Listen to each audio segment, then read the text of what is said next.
Tumefanya hivyo, na tulipomaliza kazi hiyo ya kupitisha jina la Dr. Samia na mgombea mwenza wake Dr. Emmanuel Nchimbi, tulifanya kazi ambayo ningependa mnisikilize vizuri. Tuliamua tubadili mfumo wa upatikanaji wa wagombea wa udiwani na ubunge. Huko nyuma tulikuwa tunatumia mkutano mkuu.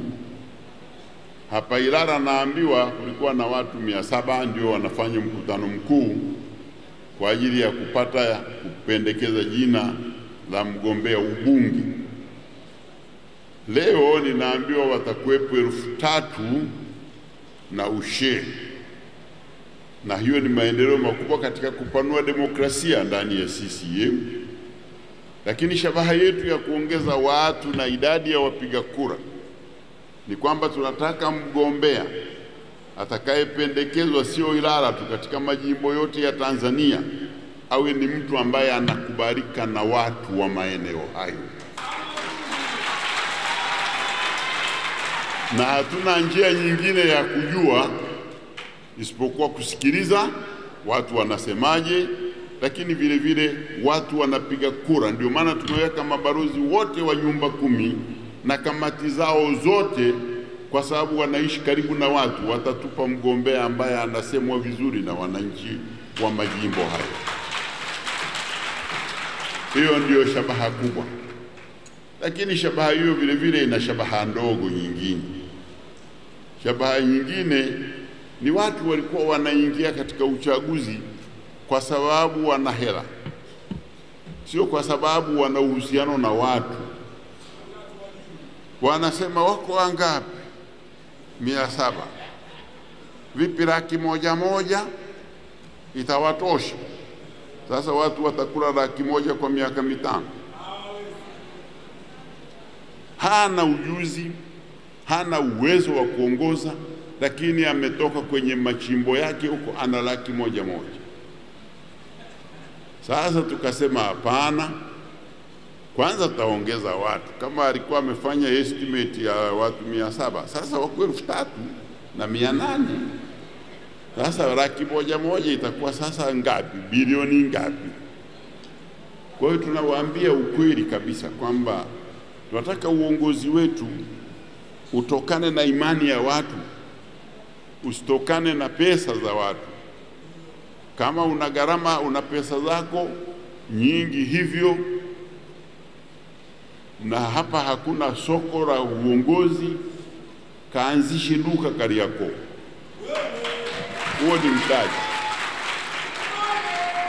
Lakini tunataka viongozi na wagombea ambao watakuja wanatokana na imani ya wapiga kura, na kufanya kazi ya uchaguzi wetu kuwa rahisi zaidi kuliko kufanya uchaguzi uwe mgumu kama tunasukuma mkokoteni. Kwa hiyo hayo ndiyo mambo nitaka niwaambie yamefanyika, na kitu ambacho ningependa nikiseme juu ya maadili. Tunavyo vitabu, muje muvisome nyie kwa muda wenu. Kimoja kinaitwa Tanu na Raia, kiliandikwa na Mwalimu Julius Nyerere mwaka 1962 alipojiuzuru waziri mkuu. Amesema katika kitabu hiki, uongozi wetu lazima utokane na watu. Sisi ni viongozi wa watu. Sisi hatukutumwa kutoka kwenye sahari nyingine kuja kuongoza watu wa hapa. Sisi lazima utokane nao, na misingi ya uongozi na namna utakavyopata uongozi iwe ni kwa hiari na kwa heshima ya watu na wanaokuchagua. Uwe unatokana nao kwa haki. Misingi ni miwili, ni watu na haki, ndiyo inakuweka katika uongozi. Ukipewa uongozi kwa haki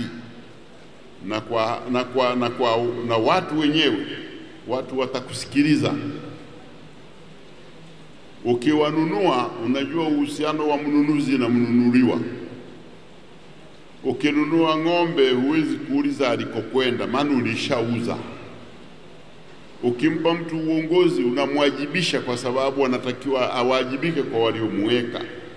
Hiyo ndio tofauti yake.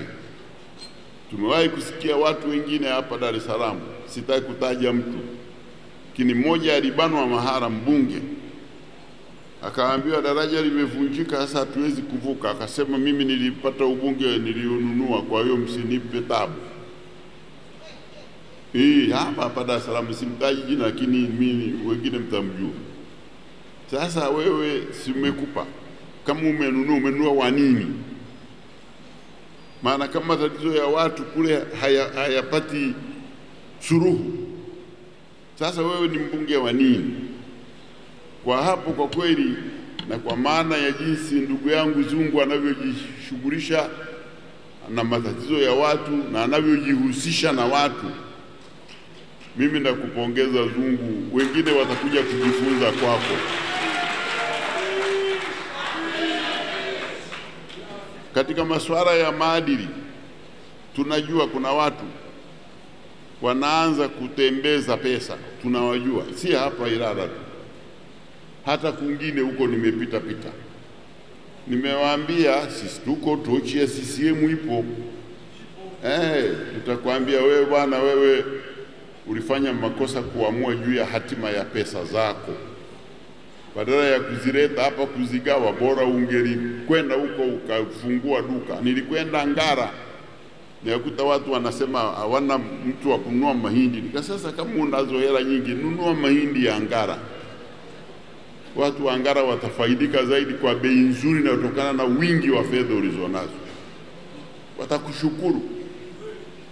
Kwa hiyo nitaka kuambia hayo, na hapa Ilala nazo habari si nzuri sana kwa hao watakaozisikiliza, kwamba wameanza watu siku nyingi sana, wengine ni watumishi wa umma, wanafanya katika vitengo nyeti sana. Alafu tangu mwaka 22 tulipomaliza uchaguzi wa chama, kwa uchache walikuwa wanapita wanalipa mshahara 100,000 kila mwezi kwa kila mtu. Huyu lazima atakuwa ameziiba. Kwa atafanya biashara gani? Maana hata mabilionea wa Dar es Salaam hapa wakitoa 100,000 kwa kila mjumbe, kwa wajumbe 700 na kila mwezi, watafilisika. Yeye anazitoa wapi? Kwa biashara gani? Kwa hiyo tunakemea kabisa wale ambao wanapita na hawana hoja wala hawana maelezo wala hawana uhusiano na watu, lakini wao wana uhusiano na pesa. Tunaambia hii CCM ya sasa hii haiwezi kuwakaribisha wala haiwezi kuwateua, wala hatukati watu, si tunateua tu kwa vigezo. Na yule anayehofu ya kukatwa asiogope. Si tunafanya vigezo. Vigezo ni 1, 2, unavyo unapata, huna unasubiri. Hivyo ndivyo itakavyokuwa. Nataka nimalize maelezo yangu kwa kusema yafuatayo. Mwaka huu ni mwaka wa uchaguzi, na uchaguzi wetu ni wa vyama vingi. Wako wengine wanasema hautakuwepo. Sitaki kulisema sana hili, katibu mkuu wa chama chetu amelieleza vizuri kule Ruvuma. Wanachoweza, kilicho katika uwezo wao ni kujitoa kugombea. Hilo huwezi kulazimisha mtu kugombea, lakini kwamba unazuia uchaguzi, hilo haliwezekani. Lakini nilichotaka mjue, juzi hapa nilihudhuria kikao cha NGO inaitwa TCD, Tanzania Center for Democracy. Hiyo huwa inajumulisha viongozi wa vyama vyote, viko kama 6 hivi vile vilivyo na wabunge na madiwani. Mimi nilikwenda kuwakilisha Chama cha Mapinduzi. Katika mkutano ule, kilichoongelewa ilikuwa ni kila chama kinatoa dukuduku zake kinavyoona. Hakuna jambo moja lililokubaliwa, lakini tulikubaliana kwamba hayo yaliyosemwa yachakatwe na secretariat za vyama, ili tukutane tena tarehe 14 kuona kitu gani ambacho kinastahili kufanywa. Kama ni cha utawala, tuna tume, tunaishauri sisi vyama kwamba jambo hili lifanyike hivi kwa sababu litakuwa. Lakini tulipotoka kwenye ule mkutano, kwa bahati mbaya mwenyekiti wetu alikuwa anatoka Chadema. Baada ya kutoka akaita waandishi wa habari akasema vyama vyote vimekubaliana isipokuwa CCM. Lakini mimi nataka leo kuwatangazia kwamba vyama vyote tulitoa maoni, lakini vyama vyote vilikataa hoja ya Chadema ya no reform, no election, isipokuwa Chadema yenyewe. Vyote vilikataa. Huo ni ukweli, kwa sababu na vingine vimeishaanza. NCCR Mageuzi wameshatangaza wagombea. CUF walisema pale pale wao wako kwenye mchakato. CCM sisi wagombea tayari, ndio tunaanza kazi ya kutafuta wale wagombea wa ubunge na madiwani. ACT walisema pale wao mambo ya no reform hawamu. Ukivihesabu vinafika vingapi? Kati ya 6. Kimoja ndicho kilibaki na ndicho chenye hoja hiyo na ni yao.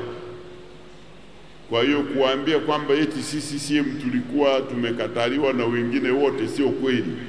Tulikubaliana wakutane secretariat tuone kitu gani tunaweza kutoa ushauri. Lakini kwa swala la no reform, no election, vyama vile vyote vitano vilisema havikubaliani na hoja hiyo. Kiliobaki ni Chadema. Hata Chadema yenyewe ni nusu tu, maana nusu nayo inakataa. Watafanya sensa wenyewe wangapi wanakubali wengine, maana juzi walikuwa hapa nao wana G55 wanasema wao mambo hayo hawamo, wanataka ubunge.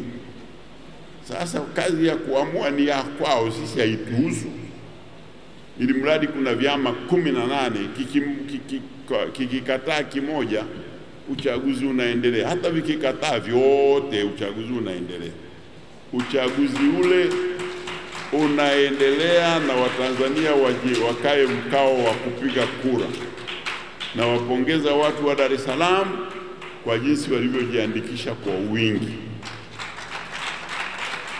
kwamba kujiandikisha kwao ndio mwanzo wa uchaguzi. Sasa unasema no election namna gani na watu wanajiandikisha? Nafikiri ile ni danganya toto.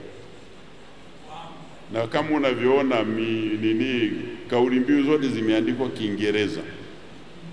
Nadhani zina mahali zinapelekwa, maana Kiswahili kingekuwa kinasemwa hapa, lakini wanasema Kiingereza kwa sababu wanao wa target wako nje. Labda wakisikia Kiingereza kile wataleta mshiko. Mimi sielewi sababu ya kusema Kiingereza. Kwa hiyo ndugu wajumbe wa mkutano mkuu maalum wa jimbo la Ilala, nitumie nafasi tena kuwashukuru sana kwa kunipa heshima ya kuja kufungua mkutano huu. Nimefarijika kuona watu wengi namna hii. Hakuna chama hapa Tanzania ambacho kinaweza kujaza ukumbi kwa jimbo moja la viongozi wake. Hakuna kabisa. Na kama wanasema wapo, waje wajaze na wenyewe hapa tuone basi. Hamna. Na hawa si wanachama, ni viongozi. Sasa ungeita wanachama huru ingetosha. Kwa hiyo nataka kuwapongezeni na watia moyo. Sisi tuko tayari kwa uchaguzi na tuko imara kabisa. Na kazi imebaki kwa kweli, kushinda tumeshashinda, ile imebaki kazi ya kuhesabu. Kushinda tumeshashinda, imebaki kazi ya kuhesabu kiwango gani basi. Hiyo ndio hoja. Vinginevyo niwapongeze tena, niwatakie kila laheri, na nitamke kwamba mkutano huu maalum wa jimbo la Ilala sasa umefunguliwa rasmi.